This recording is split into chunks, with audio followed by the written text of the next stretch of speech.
So, good evening, sir. This is the my assignment. So, first, data cleaning. So, first, display and remove duplicate rows. So, this first, dapat natin itong iparaan para ma-load yung Excel file natin.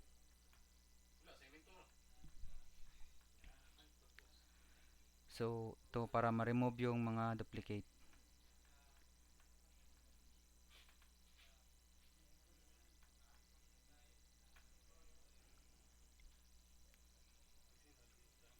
Yun, para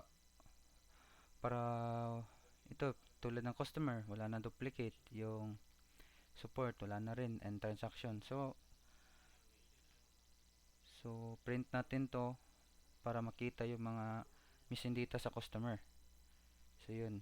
So next natin, next ko itong display fill missing values using the suggested method. So display and fill and missing values. So dapat ito pa pala standardize. Ito. Ito sa customer, di ba? Dapat tong mga first letter nila sa male female dapat malaki kasi kailangan natin standardize para pareha lahat. Kasi mayroong wala hindi yung nakakapsal mo yung una. Ito para sa slide 18, 'di ba? M nila maliit. So dapat natin yung standardize para magkapareha sila lahat.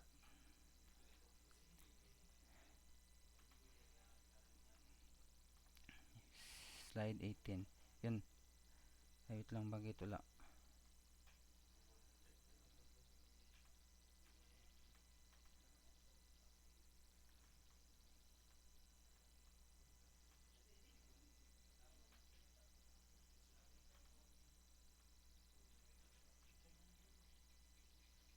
Yun, malaki na.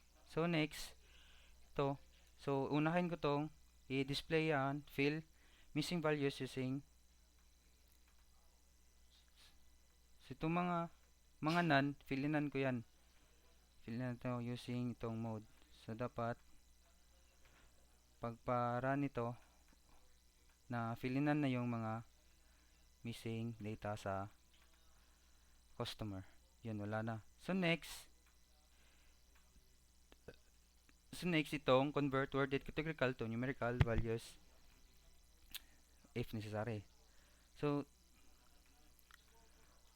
tulad nito, itong mga necessary lang itong mga name, gender, city, preferred payments, kailangan natin yan i-numeric para ito manumeric lang. So, dapat pagpara natin yan, numeric na yon sila. Yun, numeric na sila. So, pagpa-print natin, wala na yung mga missing data. Yun, wala na. So, next, ganun pa din. Tulad nung kanina, ganun din ang process.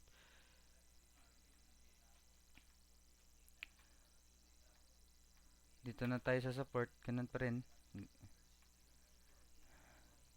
Yun.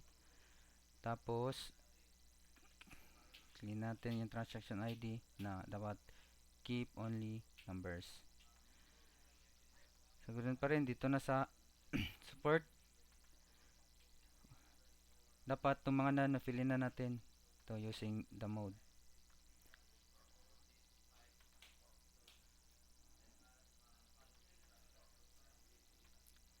So, dapat na-fill na yung support. Yan, fill na. So, next, yung mga categorical, convert natin into numeric. So, use this and load. Dapat numeric na yung mga naka-categorical kanina.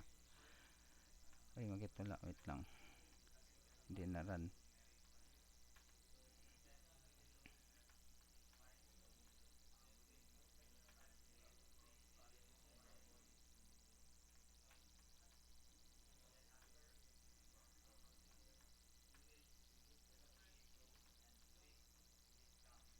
Yun, categorical na. Ay, numeric na sila. So, i-print natin. Dapat wala nang missing data.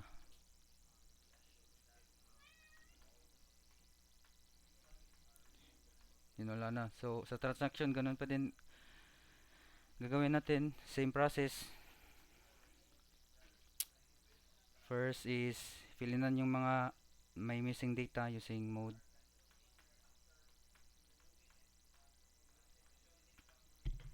So dapat wala nitong mga missing data o yung mga none. Itong min alam na natin na categorical convert into numeric.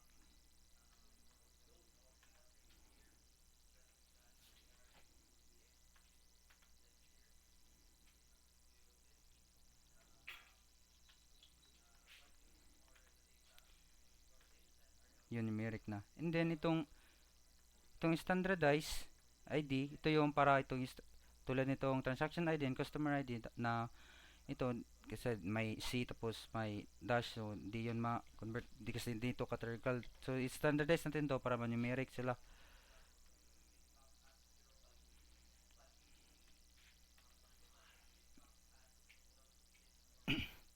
So dapat pagpara natin na ni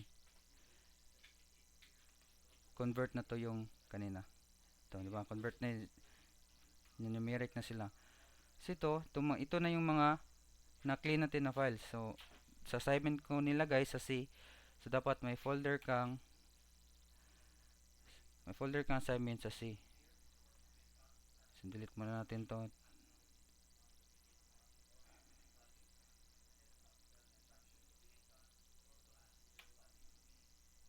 Delete. And then dapat pagpara na to nito, load natin to lahat, dapat pumasok dun sa file na assignment natin. Yun, dito na. So next is data integration. I-merge natin yung mga na-clean na natin na files.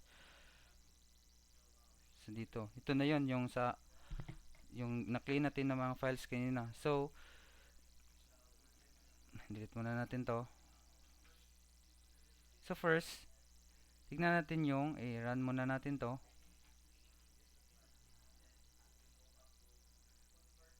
Tignan natin wait lang, tagal mag-load. Yun, tignan natin yung customer, kung customer ID, tignan natin dito sa kung may kasi may pareha siyang customer ID. So dito sa sa ating transaction, so dapat i-merge natin yan sila para magana na sila. Ito yung customer, di merge natin para kasi may same silang foreign key itong customer ID. So next, itong sa final data, itong dalawa dapat, itong customer transaction dapat tignan natin yung support.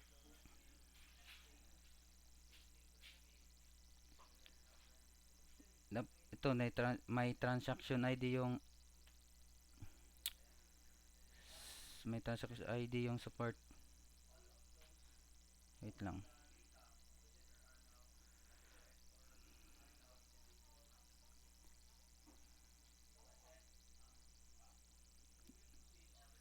Dapat kung dito na sa final data, nandun na sila lahat. Ito, press to. Merong customer ID, and then yung immerse natin kanina yung transaction ID. Sana yung transaction ID? Ito, transaction ID. So na-merge na natin sila. So display natin. So ito, na-display na nila na ito yung na-merge natin. So dapat ito na-merge na natin. So i-run natin, dapat pumasok din ito sa C natin na assignment na folder.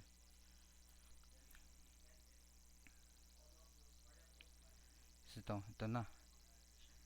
So next is itong data reduction, itong person and spearman. Check muna natin to.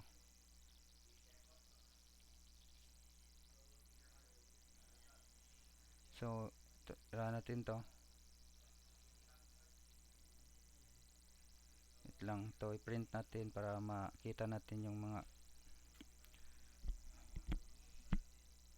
letters natin.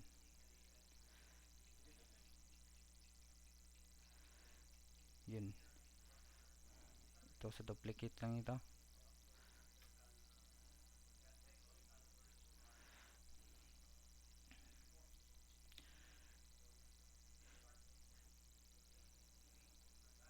Wait lang.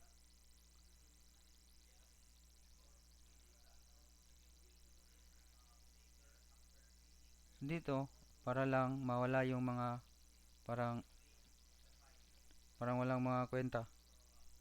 Tanggal natin.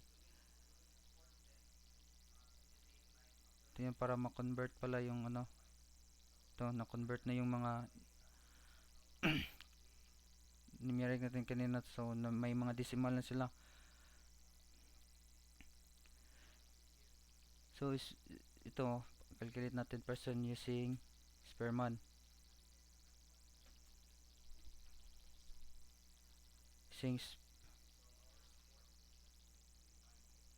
Using person.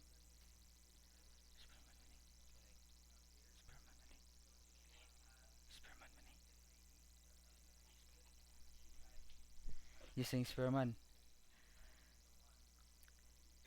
Dapat pag ito din yung person. So dapat pagpa-print natin makita natin yung ano. Ito yung sa Spearman. Para makita yung mga nandito, yun ito. So sa nakita natin puro mga week yung na lumabas na dito sa Spearman. Saan na yan?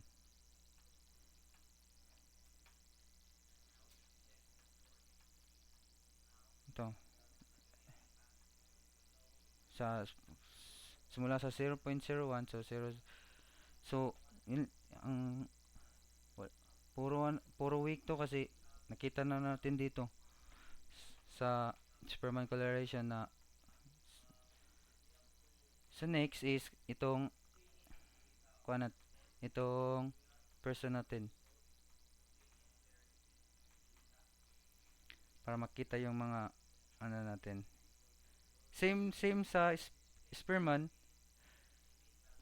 mga week din to tignan natin sa kanina